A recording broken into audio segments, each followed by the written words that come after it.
How do you retain great talent?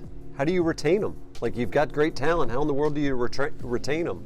So that's something that we're really going to be working on as a company. LearnGlass is really focused on, like, how do we attract, how do we train, and how do we retain? And we are not experts at this, but we want to become experts at it. So talking to Dakota, our integrator, David, our ops, and our leadership team, and Mark and Steve, it's like we are rolling up our sleeves, we're getting to work, we're doing a deep dive on, man, how in the world do we do this? Today, I want to talk to you guys about a roadmap. So we provide a roadmap for CAP students, and we also provide a roadmap for the LearnGlass employees.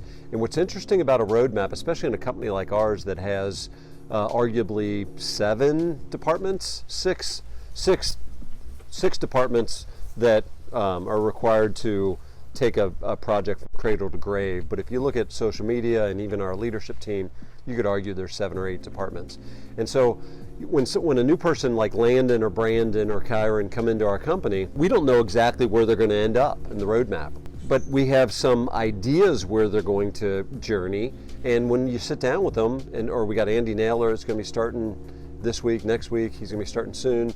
And so when you have a new person starting, give them some projected roadmaps. Like, here's where you're starting at, and here over the next 2 to 5 years, here's a likely progression for yourself with corresponding, how much money you're going to make, and then you can change your mind. Like, you can change, or we can change our mind. Your roadmap might have you moving in this direction, and then 6 months or a year from now, you might pivot and move in another direction, which means we simply take the roadmap, just like getting rerouted on your GPS, we throw it out and we reroute you into the next direction. Drew's putting together some graphics for us that we'll be sharing, but as Dakota and David start producing roadmaps for our staff, specifically Brandon, we've got one in the hopper, we'll take Brandon's roadmap and share it with all our friends. So again, we are committed to 2024, we're committed to learning how do we attract, how do we train, and how in the world do we retain great talent.